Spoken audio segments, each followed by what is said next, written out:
Estamos ao vivo, seu Sepúlveda. Gostou da minha vinheta de abertura do nosso programa? Eu gostei, assim, achei uma alta elaboração e uma boa noite, não é, Caivano? E gostei muito dessa frase, onde só a verdade interessa. Isso talvez seja uma das mais profundas crises do Ocidente, talvez, ou do mundo, é não buscar mais a verdade, né? Verdade absoluta o que o senhor acabou de dizer, senhor Sepúlveda, embora Nietzsche diria que não existem verdades absolutas. Mas essa que o senhor acabou de dizer, ela tenderia a ser sem a menor sombra de dúvidas. A gente vive uma crise, né? A crise da verdade. A gente está vendo isso escancarado não só no nosso país, mas como o senhor falou, é um problema do Ocidente todo, né? Mas eu queria, Sim. antes da gente partir direto, então, para mim... Pode falar, senhor Sepúlveda, pode falar. Não, eu só queria também dizer o seguinte, que para mim é uma alegria muito grande, não é? Passamos por várias aventuras circunstanciais do Brasil até chegar à possibilidade. Eu me lembro que eu liguei para você naquele dia e disse assim, você viu o que está acontecendo e nós tivemos que fazer uma live de 1 minuto, né? Uma live exatamente, de 1 minuto. 1 minuto e 36, exatamente. E queria saudar a todos os que estão aqui para assistir essa conversa. Espero que ela seja proveitosa. E para mim é uma alegria muito grande estar aqui, Caivano. E espero que logo, logo nós tomemos o nosso café, né?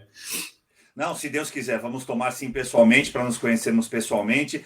Para mim é que é uma honra, senhor Sepúlveda, o senhor ter, como eu sempre digo, de verdade, essa generosidade em aceitar a minha amizade, né? Aceitar a minha proximidade aí. Temos até nos relacionado com um pouco mais de proximidade pelo WhatsApp, ainda por conta de tudo isso que estamos vivendo. Espero que estejamos chegando próximo ao fim. Mas quero de novo fazer publicamente o meu agradecimento pela sua generosidade e disponibilidade de estar aqui, né? Esse programa, senhor Sepúlveda, eu já havia dito ao senhor numa outra oportunidade, ele foi criado no intuito de tentar trazer, que até aconteceu por 8 oportunidades, trazer um esquerdista aqui para a gente debater com conteúdo e tal, mas infelizmente não houve condições da gente continuar. E não vou... com isso aqui, tentar ser mais do que ninguém e culpá-lo. Também houve uma falha minha, eu não consegui me controlar, porque, para mim, a verdade, como está dito aí nessa frase que o senhor gostou, a verdade é o que importa, não é? E essa verdade me torna responsável pela informação que eu vou passar ao nosso público, por menor que ele seja. Né? E eu percebo que isso, por isso talvez que nós nos entendamos, porque eu percebo exatamente isso quando o senhor está nos canais que o senhor está. Eu gostaria que o senhor repetisse aí publicamente para a galera continuar acompanhando o senhor. Eu, somente, Cláudio, no Terça Livre, não é? Faço 2 programas, o Radar da Mídia às segundas-feiras e o Boletim da Manhã às quintas. Estou no PH Vox, em que eu faço sempre a análise da semana e uma vez ou outra faço às quartas-feiras o café comigo, né? De manhã às quartas-feiras e depois a análise da semana e quando uma vez ou outra entro em algum outro programa. E tenho finalmente o meu canal em que eu já fiz, em que nós até fizemos vários programas juntos. Sim, lá no meu canal, sim. Não é? E tenho esse canal que é só o meu nome que, aliás, está aí aparecendo inteiro para as pessoas que, eventualmente... Eu duvido, né, que alguém não conheça o senhor José Carlos Sepúlveda da Fonseca. Mas aqueles que tiverem curiosidade e, de repente, não acompanham o próprio canal dele, está aí o nome todo dele. O seu canal ele é mais voltado para uma visão religiosa, colocando um contexto histórico dentro disso, para trazer essa informação. Seria esse o intuito, realmente, senhor Sepúlveda? Não, para ser bem preciso, o seguinte, essa seria especificamente a meta das lives que eu faço aos domingos. Não o canal todo. O canal todo eu trato de assuntos políticos, culturais e outros. Faço análises, convido pessoas para virem dar entrevistas ou fazemos uma conversa. Outro dia fui com o professor Renato Gomes, já foi consigo, sim, com o Papini, com várias pessoas, agora me escapa pronto, mas já foi com vários nomes assim, e eu faço muitos... outro dia fiz fiz um com a... Opa, estão uns nomes escapando aqui, mas eu faço isso, e aos domingos eu faço uma live com essa nota mais de uma análise da situação e reportagem, reportando-me aos assuntos religiosos, aos assuntos filosóficos, né, também, e sim, faço isso. Sim.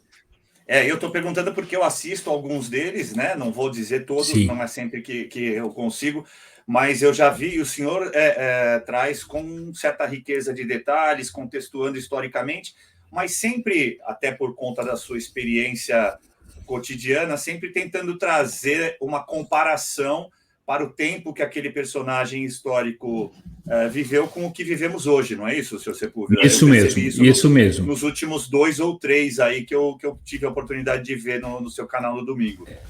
Eu por exemplo, eu fiz há umas 2 semanas sobre o presidente do Equador, Gabriel Garcia Moreno, e puxei bastante a história dele para a realidade que nós estamos vivendo.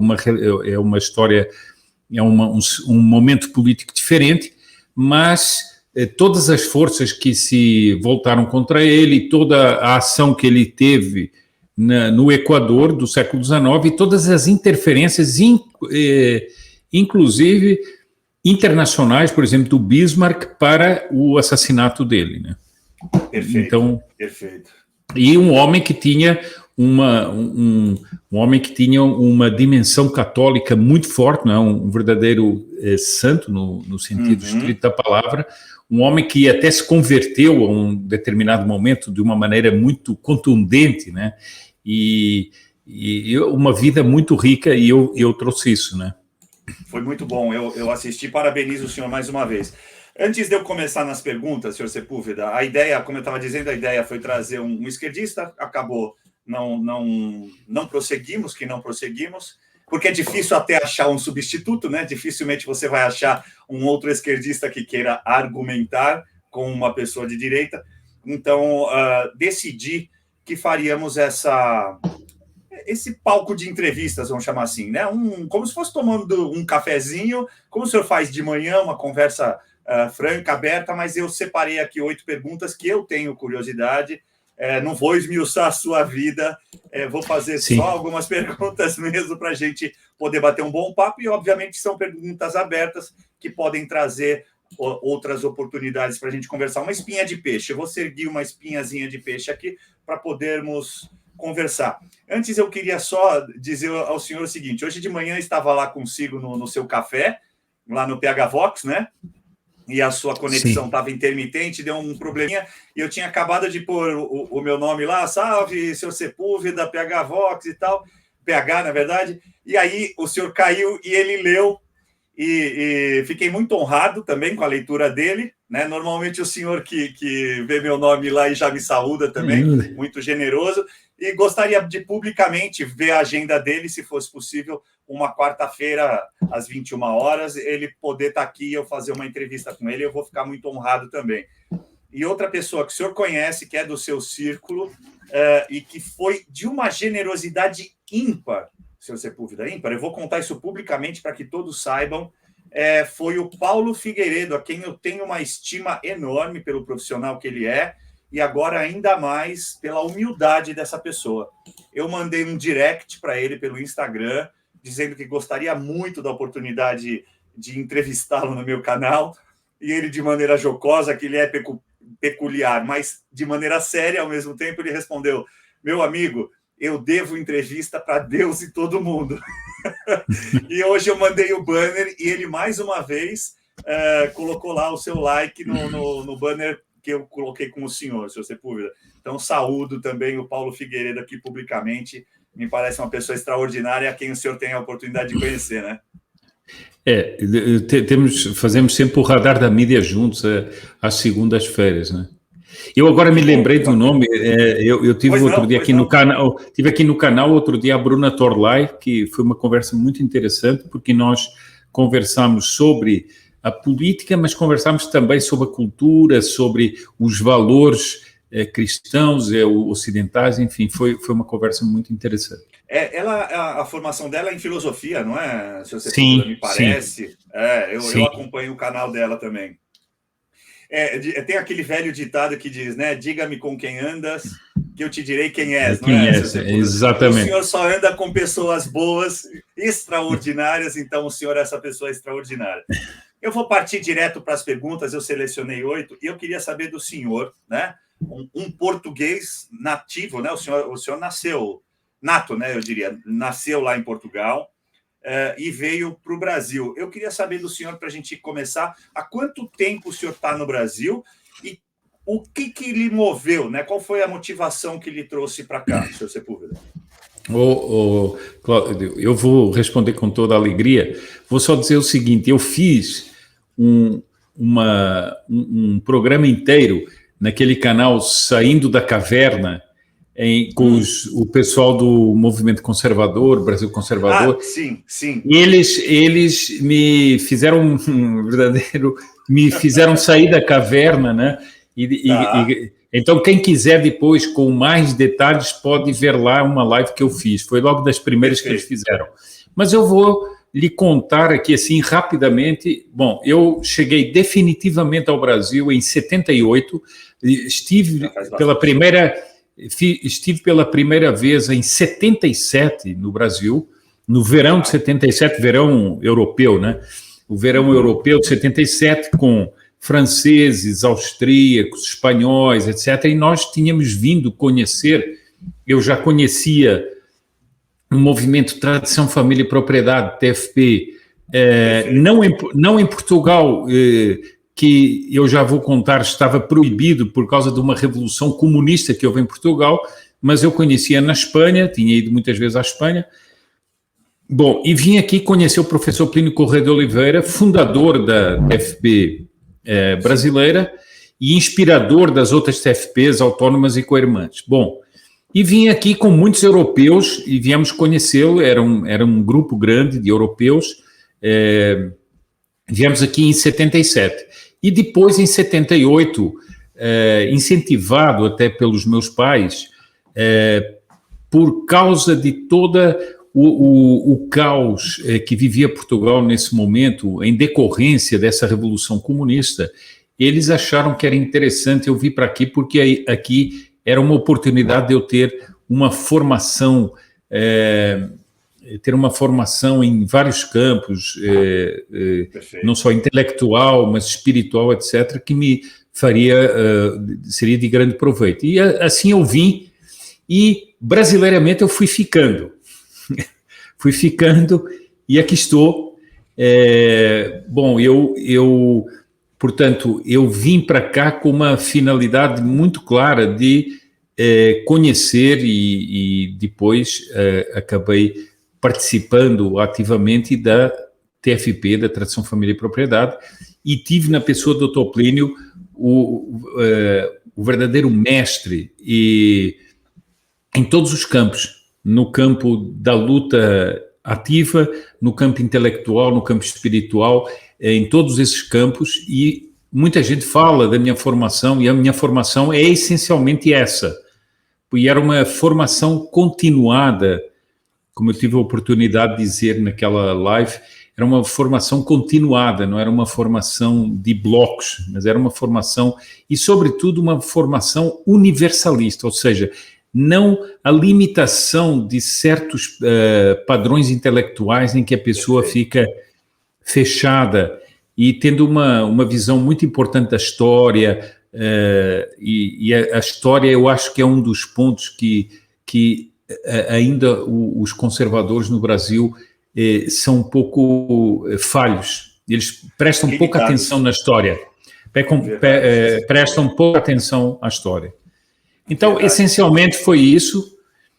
Aqui eu participei... O senhor se apaixonou, então, né? Desculpe interrompê-lo, o senhor se apaixonou pelo Brasil, a gente poderia dizer, dado, né, a longeva relação que o senhor tem conosco, né? Exatamente, exatamente. Eu aprendi a ver que o Brasil tem, a meu ver, tem uma missão providencial na história, é uma missão que tem profundamente a ver com a missão providencial que Portugal tem na história também, e essa é uma visão que eu tenho muito clara, e eu sei, eu uma vez estava no avião, numa viagem que eu fiz, e eu estava com o livro do Stefan Zweig, Brasil, País do Futuro, e havia um casal que estava ao meu lado, e a senhora disse assim, eram jovens, e ela disse assim, você acredita nisso mesmo, Brasil, País do Futuro? Eu disse assim, acredito. Acredito porque, apesar de tudo que nós estamos vivendo, o Brasil é um país do futuro, sim. Há uma promessa da providência aqui. Quando eu gosto muito de ver panoramas, ainda outro dia estava vendo fotografias de um lugar que todo mundo acha extraordinário, que é o Rio de Janeiro. Vê-se que ali há uma promessa de futuro. Aliás, ele foi para lá, o autor desse livro, ele foi para lá, né? Se você foi para lá. E depois... Ele deve ter tido essa visão que o senhor está traduzindo para nós agora, né? Exatamente. E ele fala disso. E ele que era uma pessoa que era um judeu, ele faz altos elogios aos jesuítas, à obra missionária dos jesuítas, e depois, há uma certa altura que ele faz um resumo da história, que é a parte menos importante, mas depois ele fala de certas cidades, Salvador, e é muito interessante porque ele dá muitos aspectos do Brasil que o fascinavam a ele. E um dos aspectos fundamentais, Cláudio, é uma das coisas que mais me alarma hoje em dia, é que ele estava vindo de um continente europeu rasgado pelos ódios étnicos. Por quê? Por causa de ideologias neopagãs nefastas. Sim. Bom, ele vem para aqui e vê aquela cordialidade brasileira, aquela benevolência diante de todos, inclusive diante dele. Mas ele vê o entendimento que havia entre as pessoas, entre pessoas de origens completamente diferentes, africanas, indígenas, europeias, e ele via essa harmonia toda, e isso foi um bálsamo para a alma dele. Sim. Bom, e nós vemos que hoje está sendo construído um clima de ódio no Brasil, por minorias que estão tentando criar um clima de ódio artificial, ideológico, e que tende a rasgar o Brasil, e que eu acho que nunca devia acontecer.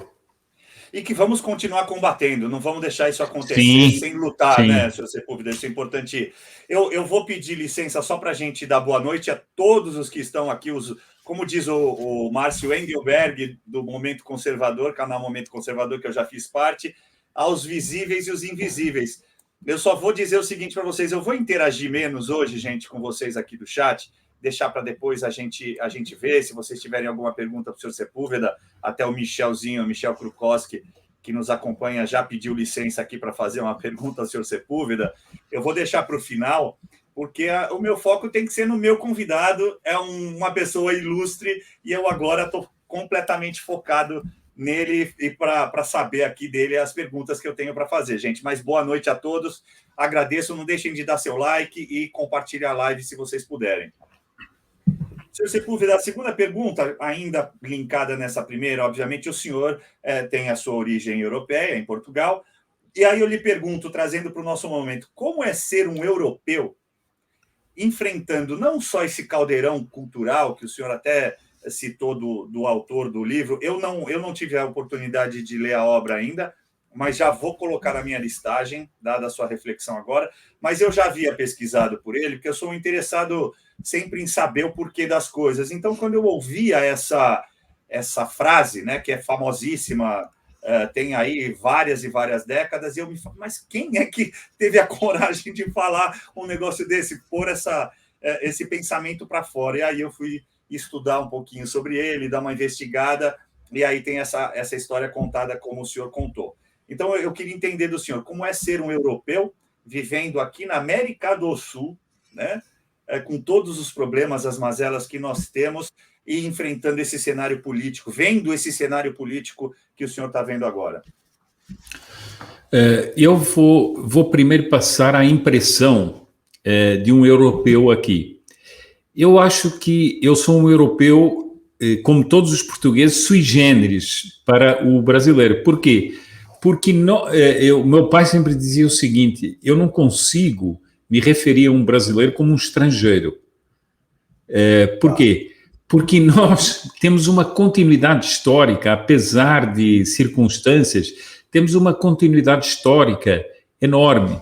No ano 2000, eu estive aqui com pessoas de famílias ilustres aqui em Portugal, que vieram fazer uma turnê pelos 500 anos do descobrimento, e uma das pessoas, que era até uma titular, uma condessa, ela dizia assim: a minha emoção é andar 10 mil quilômetros por cima do mar e chegar a uma cidadezinha como era Tiradentes, falar português, ver essas igrejas que nos lembram a arte em Portugal. Tudo isso é um Portugal à distância. Então, isso é emocionante. Para nós, portugueses, é emocionante. Quer dizer, nós estivemos aqui, fizemos isso aqui, então nós estamos, em certo sentido, na terra que é nossa. Não nossa da possessão colonial, não é nada disso. Entendo perfeitamente, perfeitamente. Bom, espiritualmente falando. Espiritualmente falando. Bom, e depois, eu acho que, e essa é uma impressão que eu tenho muito forte, é o seguinte: vamos ser francos, assim, o português gosta de ser franco. Sim.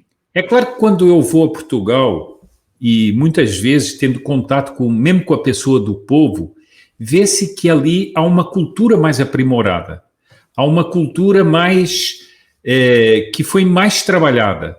Perfeito. Mesmo nas elites, há um outro nível de educação, de postura, que infelizmente se perdeu muito aqui por várias razões. Sim.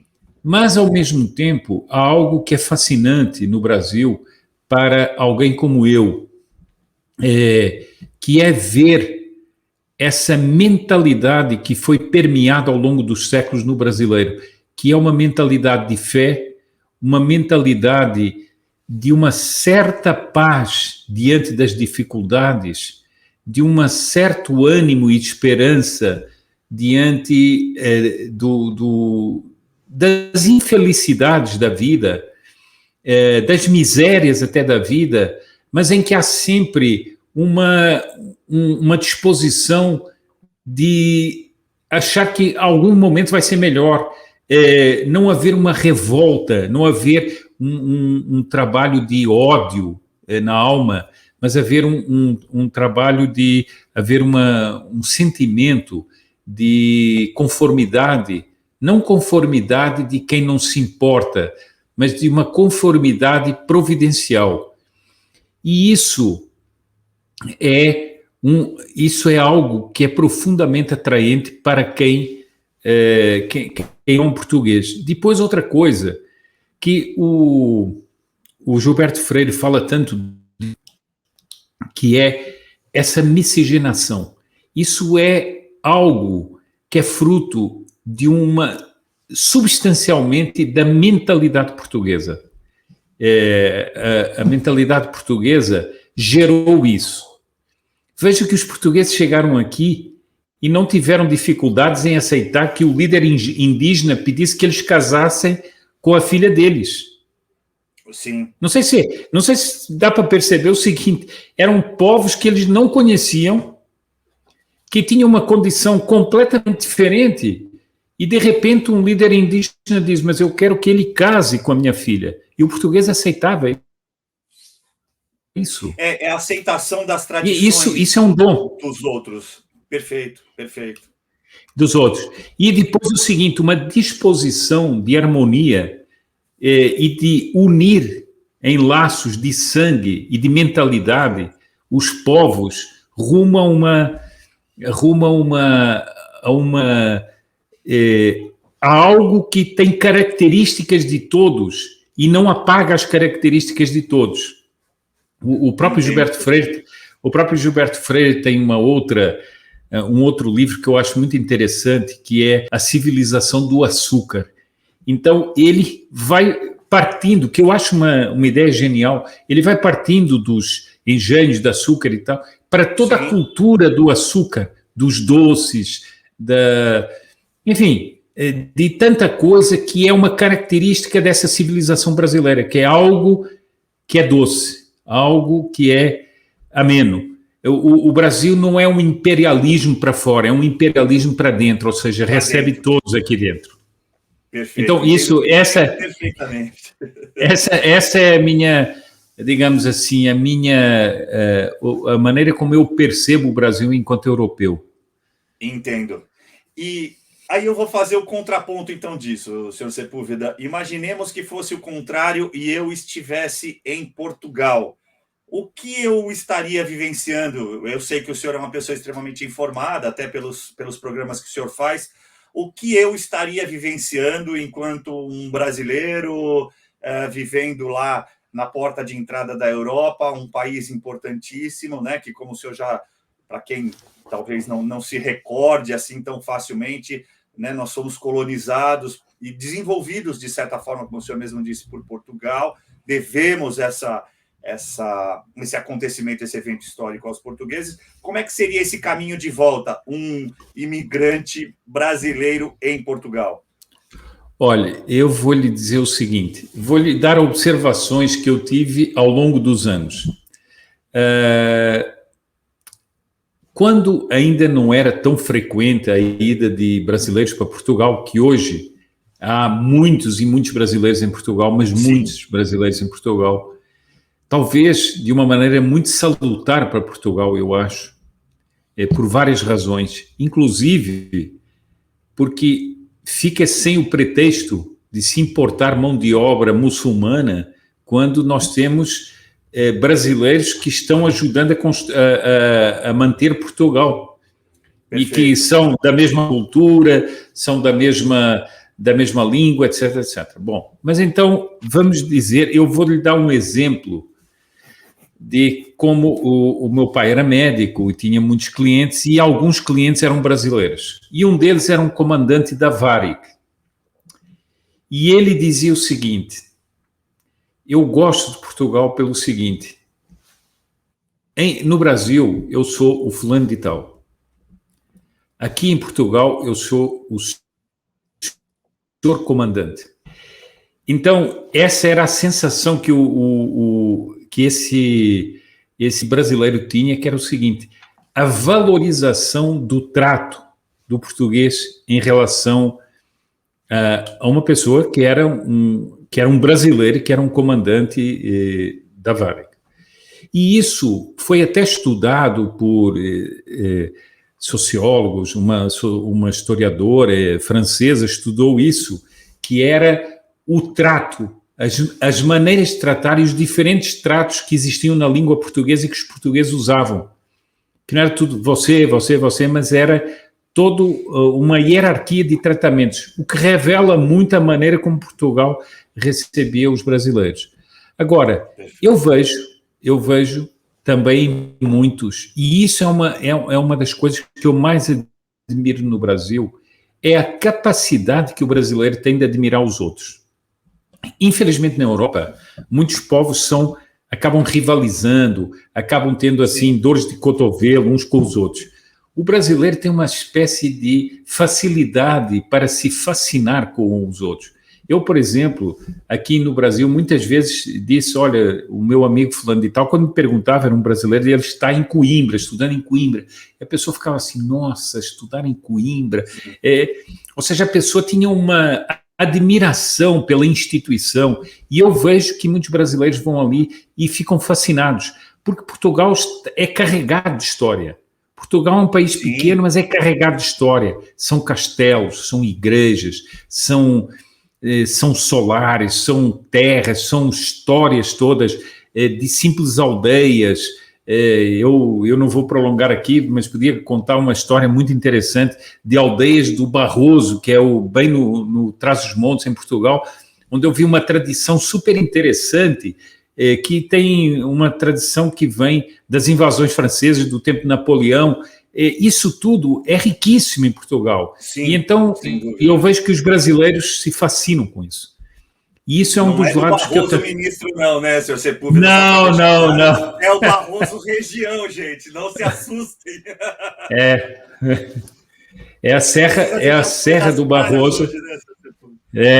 A Serra do Barroso, que inclusive tem um tipo de gado chamado barrosão, que é um gado daquela região, assim, e o gado o barrosão que se come ali, que é uma carne excelente.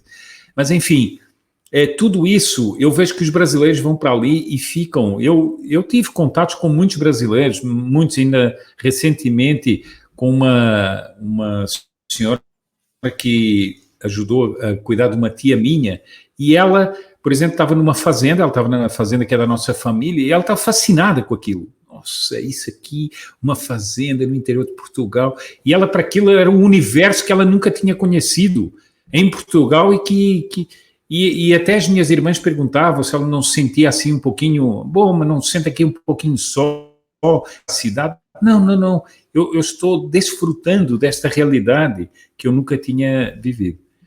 Então, eu acho que é assim que as pessoas se então, acham ali. Resumindo, o senhor disse que eu estaria bem se fosse o inverso, né? Assim como o senhor foi bem recepcionado, um brasileiro é bem recepcionado em Portugal, né?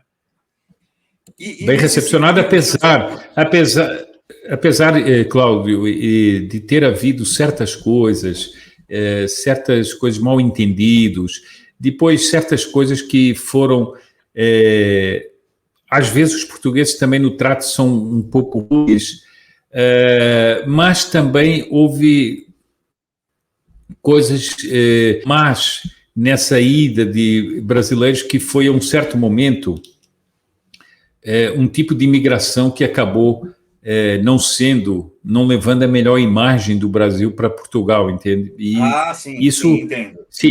Isso acabou criando pequenos problemas que... Uma certa animosidade, né? Agora, só uma coisa que eu fiquei de responder atrás e que eu queria responder é o seguinte. Pois não. Você me perguntou uma coisa e depois puxou para a realidade política que nós estamos vivendo. Eu não vou aqui fazer digressões, mas eu vou lhe dizer uma coisa. Há uma coisa que me aflige profundamente no brasileiro. É a displicência com que ele vê por exemplo, a crise que nós estamos vivendo. E acha que tudo tem um jeito. Ora, eu vivi em Portugal uma revolução comunista comandada pela Rússia soviética.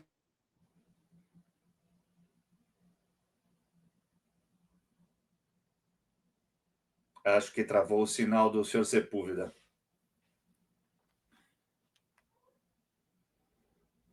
Creio que ele vai perceber. Deixa eu pegar meu celular aqui enquanto aguardamos esse retorno desse sinal e avisar para ele.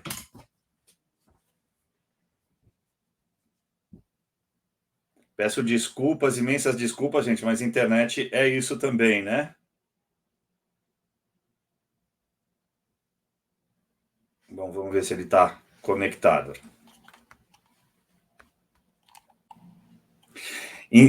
Penso que vocês entendam perfeitamente, né? Bela Assis acabou de chegar, seja muito bem-vinda, boa noite. Maria, Adriana Santos, Gesiel, quero uma hora fazer uma entrevista com você, Gesiel, já está convidado publicamente. Mário Falcone, Michelzinho, já falei boa noite, né, Michelzinho? Sérgio Brasil. O senhor Sepúlveda voltando aqui. O senhor Sepúlveda voltando. Ótimo, senhor Sepúlveda. O senhor estava falando, deixa eu só complementar, então, já que o senhor caiu, eu fui cumprimentando as pessoas nominalmente, então, boa noite, Carlos Alberto, José Luiz Falcão, Sônia Prata Vieira, Jaqueline Carvalho, minha amiga Nick Biancalana estava por aqui também, Leila Bento, pronto, Fábio Fará, meu irmão, Regina Lucena, Josinéia Loyola e Adriane Silva, e todos abraçados. O senhor estava dizendo, senhor Sepúlveda, que uma coisa que o aflige é a passividade em certos momentos do brasileiro, não é? Achando o seguinte, que vamos ser censurados, vamos dar um jeitinho lá na frente, etc. E não ver o que nós estamos enfrentando.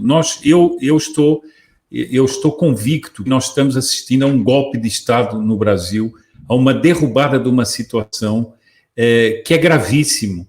Eu hoje comentei uma notícia de que governadores prometeram usar forças policiais com o exército. Isso é de uma gravidade. Isso é de uma gravidade única.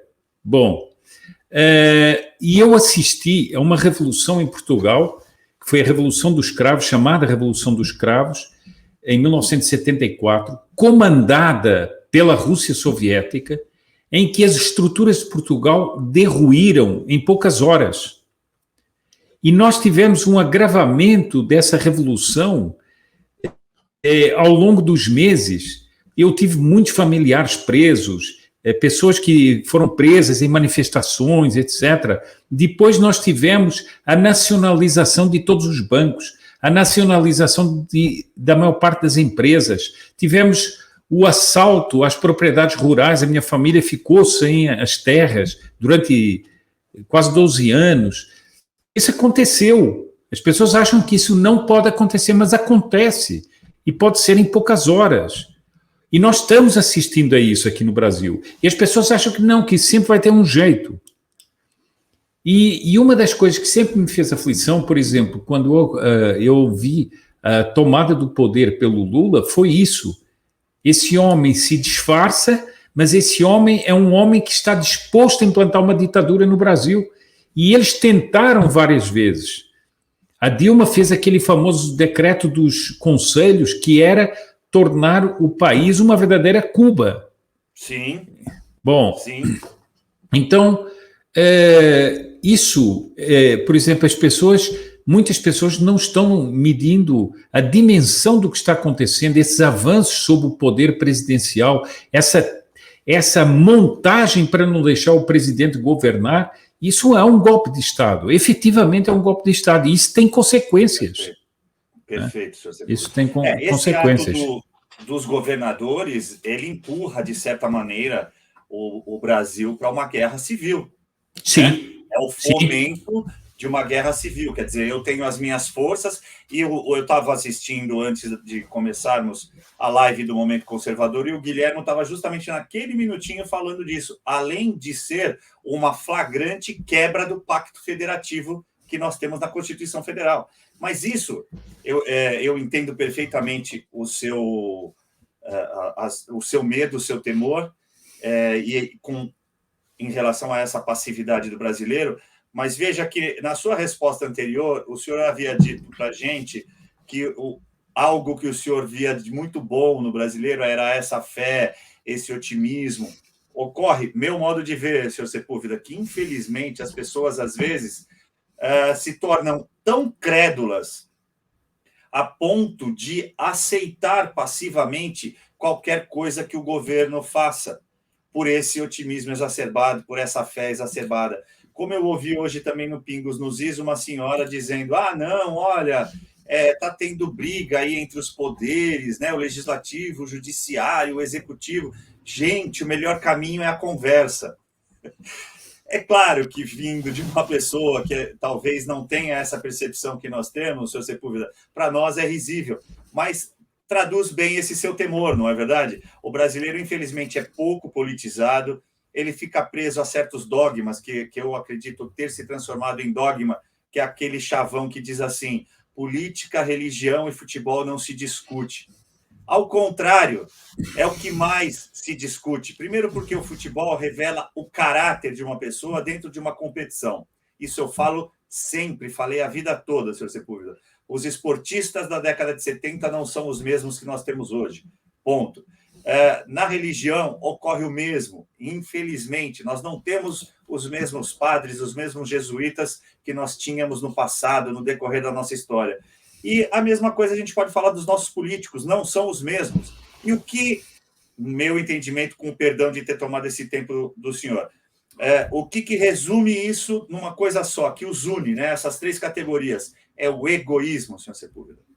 É a preocupação na sua própria imagem. É o eu quero isso, eu quero aquilo, eu vou buscar por qualquer preço, a qualquer custo. e aí você não tem ética, você não tem moral, e a gente vive essa crise que nós estamos vivendo, infelizmente, né, Sr. Sepúlveda? Exatamente, eu concordo inteiramente, quer dizer, e depois o seguinte, as pessoas têm que, você disse muito bem, nós vimos, isso sim é um rompimento do Estado de Direito, isso sim é um ato antidemocrático, e nada acontece. Mas a perseguição é contra uma menina como a Bárbara, que tem um canal em Belo Horizonte, sim. Quer dizer. Tomou as raias da loucura, literalmente, né, Sr. Sepúlveda? Mas vamos aguardar, aqui temos nosso coração que está sendo resolvido. E não é mera fé o que eu estou dizendo. Claro. A gente sabe que coisas estão acontecendo, estão em andamento, mas aguardemos os próximos capítulos. Para finalizar essa primeira parte dessas 4, na verdade, a metade já, Sr. Sepúlveda, das 4 primeiras questões, eu iria perguntar para o senhor, apesar que a gente já falou um pouquinho, quais as semelhanças deste momento político entre Portugal e Brasil? Porque lá, se eu não estiver enganado, agora quem governa é um político de esquerda, não é isso? Lá é parlamentarismo, é um sistema parlamentarista, correto? Não, é um sistema que estão querendo, o golpe que se está querendo dar no Brasil, que é um semipresidencialismo, que é uma aberração, porque não é uma aberração, mas na prática acaba sendo uma fusão de poderes, não é? E acaba ficando um sistema híbrido que não vai para um lado nem para o outro. Claro que há um governo, há um primeiro-ministro, há um presidente da República, mas o presidente da República acaba interferindo. Enfim, isso é um problema que eu acho que seria um problema mais para o Brasil, né? E então fica uma situação de difícil solução, na verdade, porque se o senhor tem um presidente que tem certo poder, ele pode dividir o governo, e o mesmo se diria do primeiro-ministro. Se ambos têm forças políticas antagônicas e muito fortes, eles travam o país. Bom, nós assistimos em Portugal, uns anos atrás, um governo de centro-direita que foi derrubado por capricho de um presidente socialista. Perfeito. Como está no seu poder derrubá-lo, derrubou. Quer dizer, então... Ocorre a autofagia. Ou a destruição de uma ordem democrática, né? Porque há um governo eleito pelo povo, que é um governo de um parlamento que foi eleito, etc., vem um presidente com um certo pretexto e derruba aquele governo. Perfeito, Sr. Sepúlveda, perfeito. Então, quer dizer, nesse momento, não há muitas semelhanças. O senhor diria que há o risco de o Brasil se tornar, ou vivenciar, se tornar, seria muito difícil, dada a tradição de vocês, milenária, etc., mas de o Brasil politicamente acompanhar esses desígnios que hoje o senhor já vê acontecendo em Portugal. Olha, e que não tem nada de positivo, né? Eu vou dizer o seguinte, eu vejo que o que está acontecendo no Brasil é de uma gravidade única e levaria a uma situação mais parecida com os anos de 74, ou seja, de uma ditadura mesmo formal, de um golpe de Estado que está sendo dado, não é? Em que a vontade popular está sendo excluída, está fazendo um assalto ao poder, e um assalto ao poder que já vem com todos os arreganhos da censura, da perseguição da opinião, etc., que ocorreu em Portugal. Perfeito, Sr. Sepúlveda. Como eu disse no começo, chegando à 5ª pergunta aqui, é difícil as pessoas não conhecerem, não é? Mas como é que o senhor se definiria fazendo esse trabalho que o senhor tem feito nesses canais e no seu próprio canal? Um analista político ou um comentarista político? Como é que o senhor... Eu queria ouvir o senhor Sepúlveda pelo senhor Sepúlveda. Eu tenho muita dificuldade em responder isso pelo seguinte, porque eu muitas vezes faço comentários, mas muitas vezes faço análises também. Sim. E acho que estou mais para um analista político do que para um comentarista apenas. Porque o comentarista, muitas vezes, é o comentário sobre o fato e não envolve tanto uma análise de profundidade, uma análise das razões, uma previsão, uma estruturação do próprio comentário. Então, eu acho que é mais na linha de um analista político. Perfeito, senhor Sepúlveda. E aí, se o senhor tivesse o poder, então, diante dessa sua análise, essa autoanálise, se o senhor tivesse o poder de solucionar o que a gente está enfrentando agora, talvez esse momento de ruptura, ocorrido ou não, seria, né, precisaria de uma análise muito mais profunda, mas o que o senhor faria em relação à nossa democracia? Como é que o senhor estivesse ali com o poder na mão, como é que o senhor Sepúlveda definiria essa situação? Ô, Caivano, você me prometeu que não ia. Não, mas... Tô brincando. Eu tô brincando. Por favor, sinta-se totalmente à vontade. Imagine que tem aí o poder definitivo e o que o senhor faria, senhor Sepúlveda? Olha, eu vou lhe dizer uma coisa. As soluções, elas vêm e partem, a meu ver, da análise e da apreciação da realidade, mas também dos princípios com que você norteia o seu atuar. Quais são os princípios que me norteariam caso eu tivesse o poder? Antes de tudo, o Brasil enquanto nação. Considerar o Brasil enquanto nação.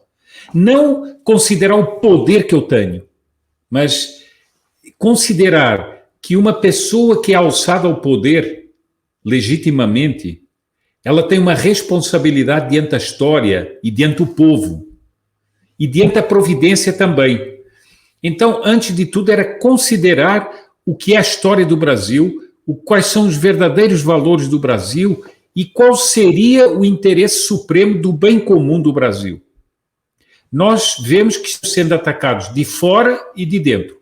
Há uma conspiração interna que está mancomunada com uma conspiração externa de potências que querem se atracar no Brasil com uma camarilha política e uma camarilha de outras instituições, no fundo, uma oligarquia podre e uma oligarquia ideológica. Bom, então, em função disso, eu aplicaria, teria que, primeiro, congregar forças, e a força primeira que eu teria que congregar era as fibras saudáveis da população. Quais são os valores que palpitam nessa população? Um dos valores e um dos fatores, até que eu diria melhor, que define um povo é a reatividade desse povo diante de situações, sejam elas de perigo, sejam elas de felicidade, sejam elas de alegria, sejam elas quais forem, é a reatividade desse povo. Ora, se nós vemos uma grande reatividade, se tivesse esse poder, a primeira coisa que faria era alimentar essa reatividade, congregar essa reatividade, dar-lhe esperança, mas não desiludi-la. Não ficar enrolando essa reatividade e dar-lhe esperança. Depois era articular com as forças vivas da nação aquilo que pudesse salvar a nação. Eu vou dar um exemplo histórico. Não vou aqui analisar tudo, porque senão isto aí demoraria horas, que é a questão da independência. A independência do Brasil, o que é que houve ali? Houve uma série de movimentações e Dom João VI, o grande Dom João VI, que é totalmente desprezado pela história, o homem que era o grande estadista, que tinha levado o Brasil já a um patamar quando fez o Reino Unido, Portugal, Brasil, Algarves, o Dom João VI percebeu o seguinte: há aventureiros que querem se aproveitar dessa situação. E eu digo aqui, os ideologias e ideias que iam levar o Brasil à destruição. Então ele diz ao filho o seguinte: é melhor que essa independência seja feita por nós, porque a unidade brasileira vai ser mantida. Sim. Bom, e a gente já tinha Dom sofrido, Pedro... desculpe lhe interromper, senhor Sepúlveda, mas já interrompendo, né, como diria lá o Jô Soares, Sim. Nesse contexto que o senhor está falando, a gente já tinha sofrido algumas invasões, né? franceses, holandeses já tinham estado no território brasileiro. Então, realmente, estava difícil manter essa unicidade do Brasil, não era isso? Exatamente, ou seja, e o Dom Pedro, junto com Dom João VI, por uma visão de futuro, ele decide empreender um movimento da independência. E o que o Dom Pedro faz? Ele vai através da viagem que ele faz pelo Vale do Paraíba, convocando aqueles que eram as pessoas que podiam dar sustentação a esse movimento. Ele vai convocando essas pessoas e depois o seguinte, e aqui é um ponto importante, que é um ponto que você está me perguntando o que é que eu faria. É um ponto que a pessoa precisa arcar com as consequências diante da história. Não há um movimento desses que seja incólume. É preciso, nesse momento, é preciso perceber que vai haver problemas, que vai haver consequências que podem não ser agradáveis. Mas o bem comum pede que essa medida seja adotada. Não adianta, para usar uma expressão bem popular, não adianta fazer omelete sem quebrar ovo. Não há como fazer omelete sem quebrar ovo. Sim. Bom, mas a omelete é muito superior aos ovos quebrados.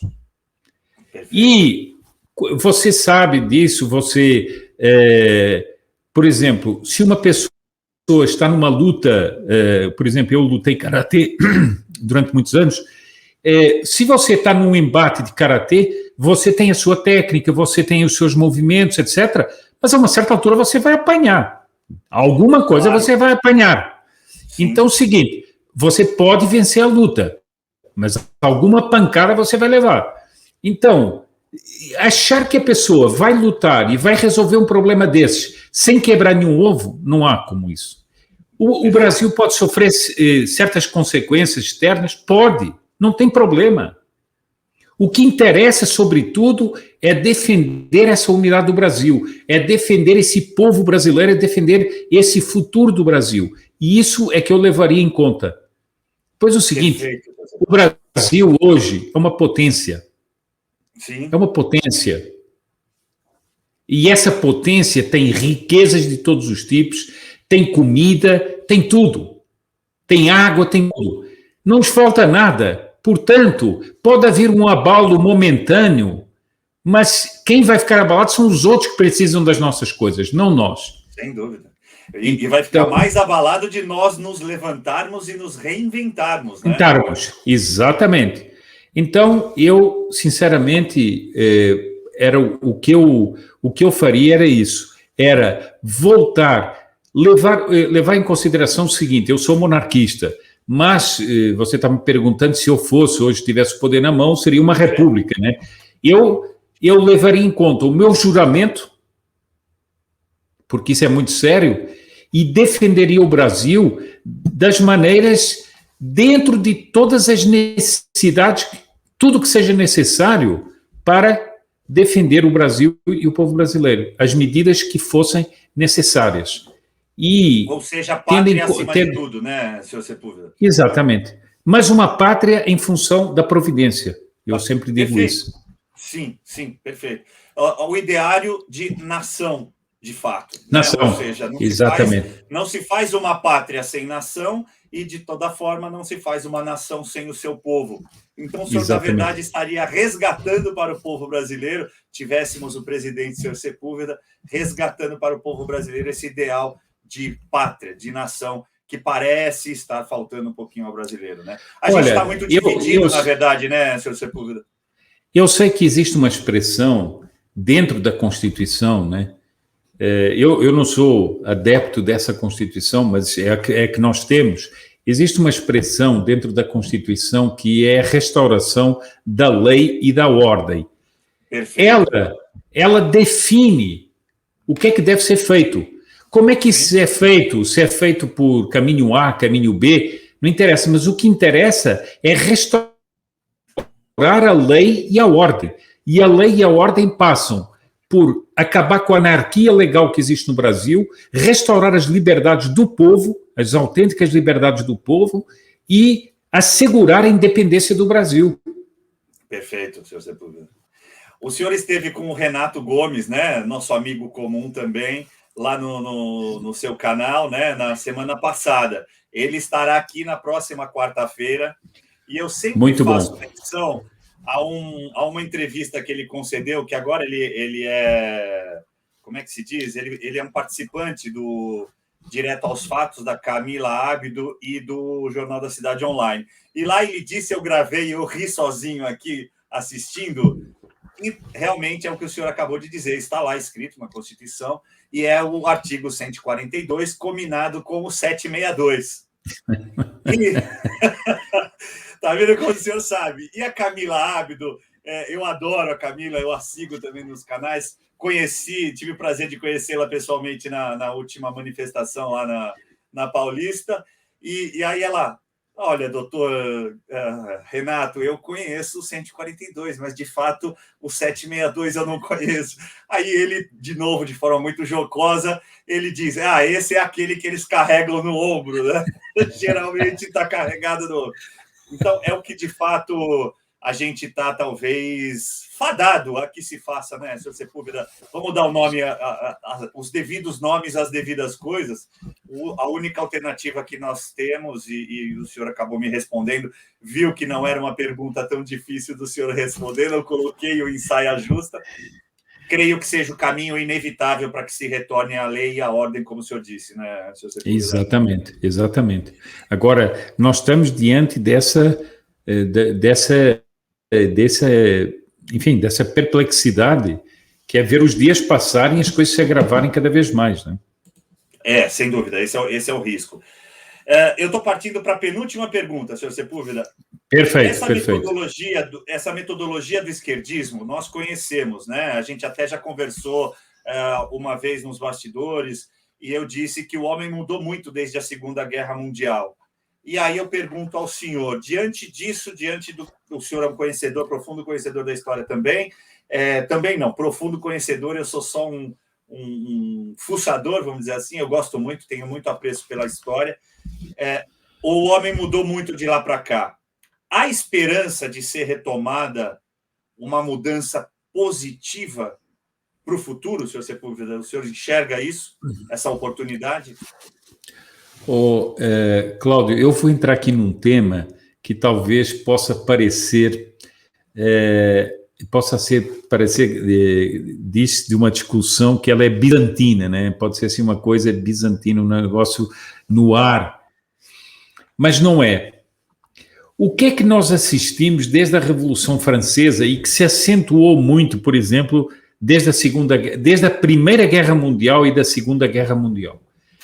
Nós assistimos à quebra das sociedades fundadas em hierarquias sociais legítimas, em que havia elites que tinham valores transcendentes e em que o primeiro valor é o bem comum. Essas elites viviam em função do bem comum. Eu vou lhe dar um exemplo muito concreto da história brasileira. Veja, por exemplo, os filhos da princesa Isabel. Eles vão para a Europa, quando eclode a Primeira Guerra Mundial, o que é que eles vão fazer? Procurar um exército para se alistar e defender a civilização. Ora, eles não tinham obrigação nenhuma de fazer isso. Nenhuma. Mas por que eles tinham essa noção? Porque eles tinham uma noção que era dada pela formação das elites impregnadas do espírito do catolicismo e do cristianismo, que era o bem comum está acima do bem particular. Bom, nós, com a Primeira Guerra Mundial e a Segunda Guerra Mundial, nós tivemos a destruição das sociedades aristocráticas e passamos a ter as sociedades burguesas. E as sociedades burguesas, elas vivem em função do interesse pessoal, legítimo. Veja que é legítimo, não estou falando que é ilegítimo. Mas tudo nelas é o lucro, é a vantagem. Mais uma vez, eu estou dizendo que tudo isso é legítimo, não estou falando de legitimidade. Mas tudo é centrado na pessoa. Tudo é centrado na vantagem pessoal. Pessoal. Tudo é centrado no... E o bem comum vai ficando de lado. Perfeito. Ora, o que é que muita gente faz? Muita gente sacrifica uma carreira que ela quer ter, não sacrifica uma carreira que ela quer ter e sacrifica o bem comum. Mas eu vou ter problemas para a minha vida. E então, nós passamos a ter sociedades aburguesadas nesse sentido. Eu não estou fazendo um discurso comunista, não. Mas eu estou entendendo. Entendendo e concordando. Bom, então, essa queda das sociedades aristocráticas para as sociedades burguesas, em que o interesse pessoal está acima do interesse comum, levou a essa decadência dos povos. Não foi a única. Paralelamente a isso, houve uma decadência também do catolicismo, uma decadência dos valores morais, dos valores transcendentais. Eles andaram lado a lado. Eu até faço aqui uma menção, porque foi um trabalho que eu tive a alegria de ser um colaborador muito próximo do professor Plínio Corrêa de Oliveira, que foi o último livro que ele escreveu, e que era um tema que ele já tinha tratado várias vezes em artigos, etc., mas depois ele vai lançar um livro que vai ser lançado em vários países do mundo, que é o problema das elites e das elites tradicionais, análogas, e da nobreza nas alocuções do Papa Pio XII, ou seja, o que é que a Igreja ensina a respeito do papel de uma sociedade aristocrática. Ora, isso foi destruído pelos ideais da Revolução Francesa e nós caímos na sociedade hedonista. Você vê o seguinte, eu não estou dizendo que não é legítimo a pessoa cuidar da saúde dela, mas você vê que há pessoas hoje em dia que fazem da saúde uma espécie de Deus. Bom, o que é que você vai ter no final? Uma sociedade que ficou apavorada com a questão do vírus. Ou seja, uma sociedade que ficou às aranhas, como se diz em Portugal, e perdida, porque ela não tinha valores transcendentais. Ela não tinha valores aristocráticos nesse sentido, ou seja, o bem comum, esses valores da nobreza, esses valores de uma autenticidade e de um sacrifício pelos outros. Um sacrifício pelos outros. É um enfraquecimento moral do ser humano, de maneira geral, né, Sr. Sepúlveda? E isso foi agravado por um fator concreto. Qual foi esse fator concreto que agravou essa situação? Foi a violência da Primeira Guerra Mundial, com as guerras de trincheira, e a violência da Segunda Guerra Mundial. Eu li um livro muito interessante, um caderno de memórias de uma princesa lituana com sangue alemão, que inclusive está dentro da conspiração para matar o Hitler e tudo, e ela trabalha em serviços oficiais na Alemanha e ali ela ajuda a conspirar. Bom, o que ela fala dos ataques aéreos às cidades é um negócio espantoso. Quer dizer, a guerra foi de uma crueldade brutal. E essa guerra vai acabar como? Com 2 bombas atômicas. Sim. Essas 2 bombas atômicas são o selo que vai dizer para os homens o seguinte: olha, nunca mais pensa em guerra e nunca mais pensa em combater nada. Vamos relativizar os princípios, porque o melhor é nós termos a nossa vidinha assegurada. E isso levou às gerações do mimimi. Sim. Como o senhor disse, né? O senhor comentou dos filhos da princesa Isabel que queriam se alistar, e se fosse hoje, com a devida vênia aí, com a devida permissão, só para fazer um gracejo, fosse hoje, eles procurariam o primeiro sofá para se enfiar embaixo. Olha, vem um vírus aí, fecha a janela. Olha, não é brincadeira, Sr. Sepúlveda, eu fiz essa piada porque eu soube de uma história, obviamente não vou revelar, mas de pessoas que não se aproximavam da janela com medo de serem contaminadas. Aí eu me fiz essa pergunta, quer dizer que então, pela primeira vez na vida, eu estou me deparando com uma verdade desconhecida para mim até então, que é que nós vivemos em 2 atmosferas diferentes. Exatamente. Não é?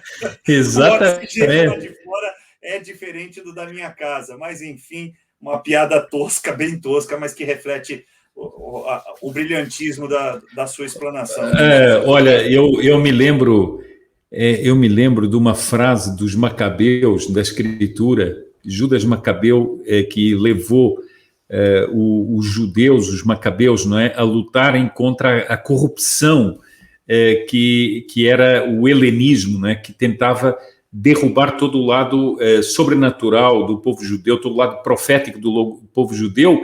Ele tinha uma frase fantástica: é preferível morrer a viver numa terra devastada e sem honra. Isso é um grande princípio. Isso é um grande princípio. E é isso que esses príncipes faziam. Era isso que tanta gente fazia.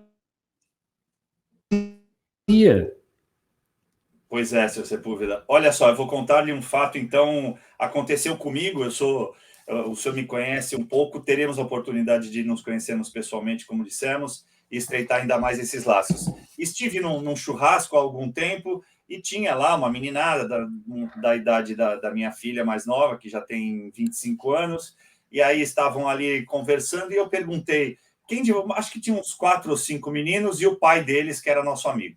E eu... Tá, gente, olha só, eu tô com 50, teu pai com 54.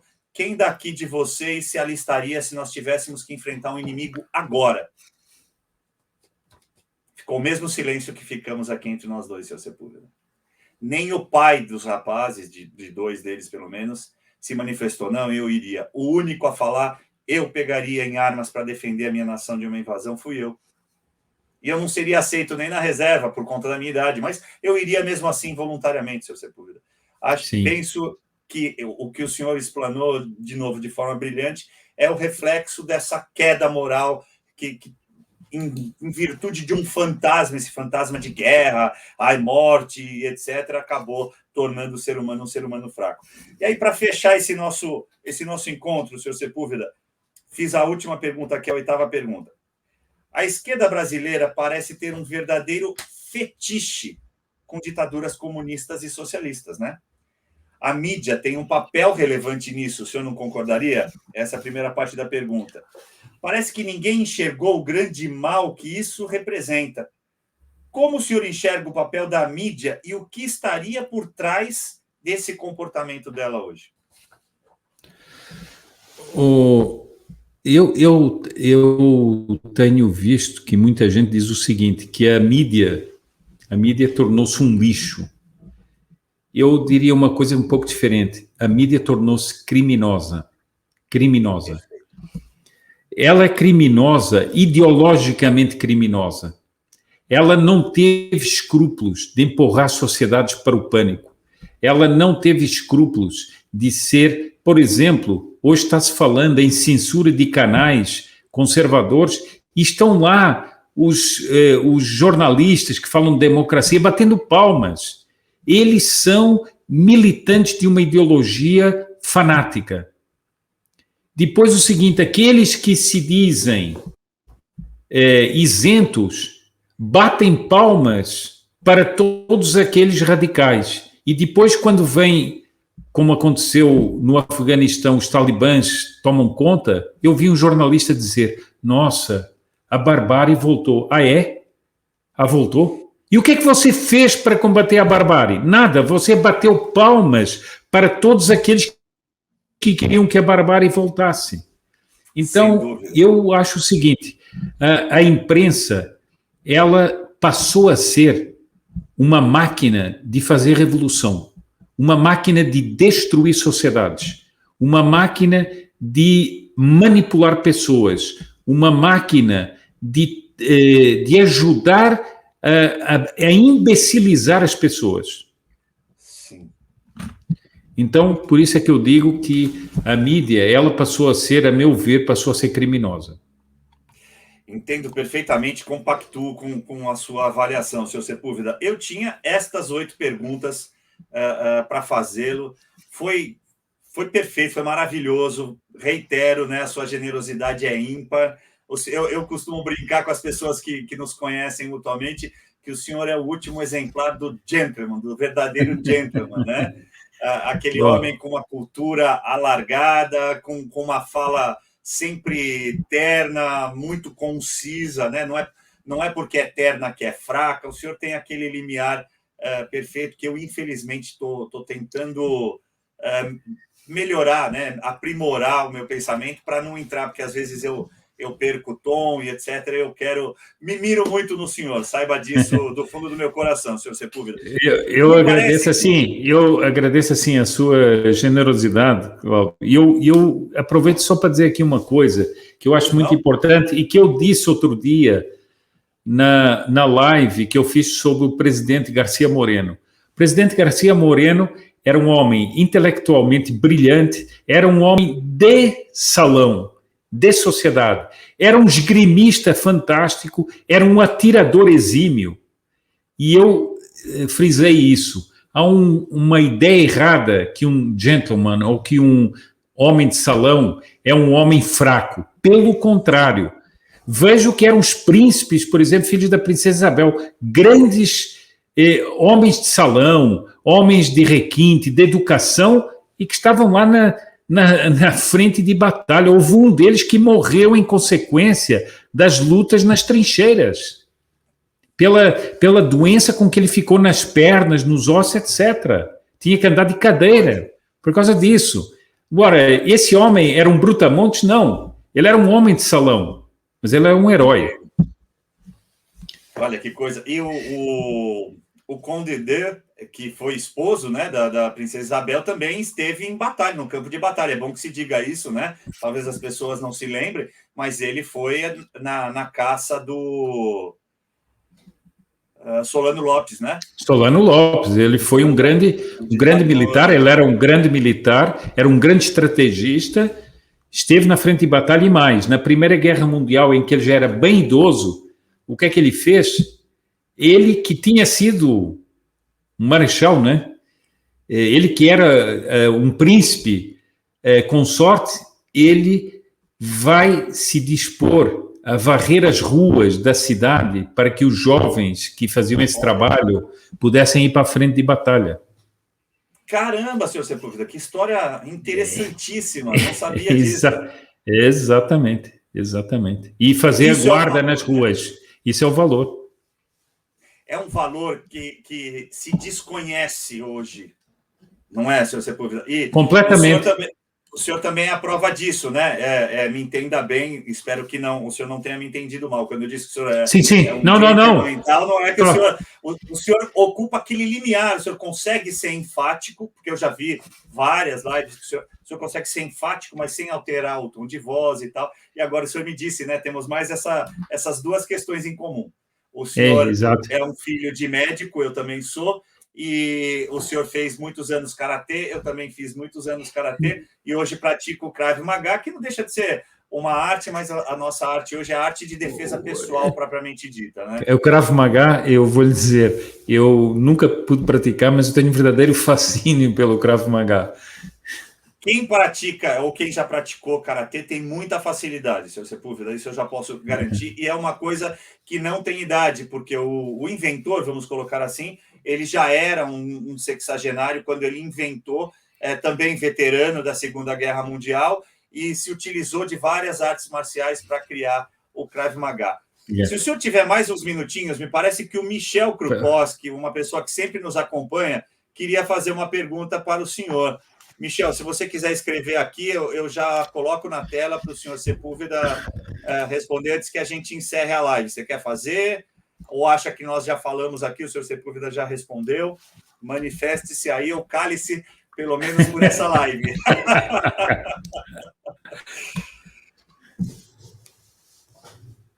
Ou ele está digitando ou está demorando um pouquinho. E como é que está essa questão, senhor Sepúlveda? O senhor se vacinou? Eu sei que também é outra questão bastante particular. Eu não pretendo, mas como é que está essa questão? O senhor está com vida normal? Está se locomovendo? Não, ainda está com certas restrições? Como é que está a sua vida particular? Olha, eu vou lhe dizer o seguinte, como filho de médico, eu aprendi com o meu pai a ter uma certa calma na análise das doenças. Eu ficava... Uma coisa que me chamava a atenção, meu pai era um pediatra, ele era muito famoso no diagnóstico. Uma coisa que me chamava a atenção era o seguinte: uma mãe ligava, dizia, mas a criança está com 40 graus de febre. Não, calma, tenha calma, porque isso... E aquilo sempre me chamou a atenção o seguinte: existe um caminho da natureza. A natureza tem as suas reações, a natureza vai se defender. Então, isso, eu aprendi muito com isso. Então, esse negócio, esse pânico, eu pergunto o seguinte: nós estamos diante de produtos experimentais. Sim. Eu, como filho de médico, fui estudar um pouco, fui ouvir médicos, etc., e acho que eu tenho outras maneiras de me cuidar sem ser vacinar. E não quero correr perigos, porque eu vi muitas pessoas até morrerem. Eu tenho o direito de preservar a minha saúde, enfim. Eu acho que isso é uma coisa que devia ser feita com calma. É outra coisa que eu não entendo, porque essa pressão, por exemplo, da mídia, sim, em fazer isso é algo que me parece uma indução, quando nós temos estudos e temos muitos países com problemas depois da vacinação. Então, vamos com calma, vamos cuidar. Eu penso cuidar exatamente com racionalidade, igual, né? Sem dúvida. Inclusive, falei isso hoje. O nosso organismo precisa estarmos ao ar livre, estarmos em contato com outras pessoas, até para que ele aprimore as suas defesas.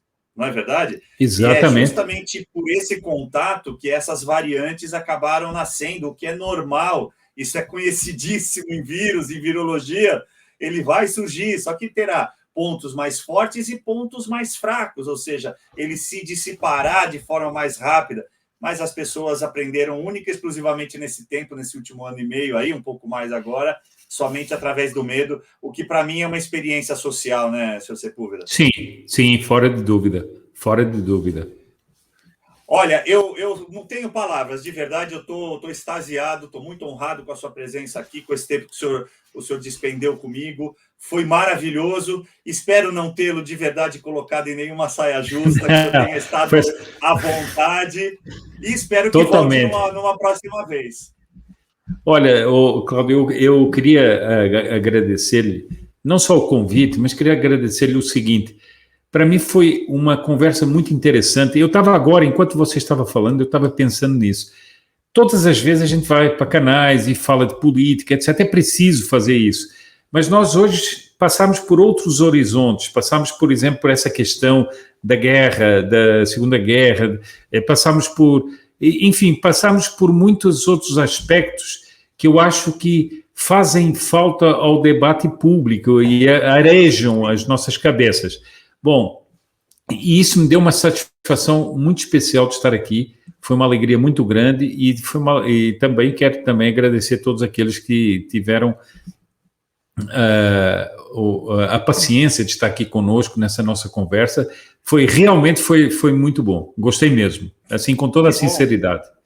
Eu fico feliz, Sr. Sepúlveda, o senhor me enche de orgulho novamente, e eu não sou nenhum gênio, não é isso que eu quero mostrar para ninguém, mas eu tento uma alternativa, né, ao lugar comum. Não que seja ruim, como o senhor acabou de dizer, a gente ir para canais e falar de política, mas eu estou tentando falar para fora da nossa bolha, falar para fora do pensamento único, né?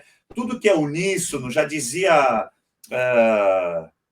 me fugiu o nome dele, o crítico, ele era um crítico, escritor, Nelson Rodrigues, né?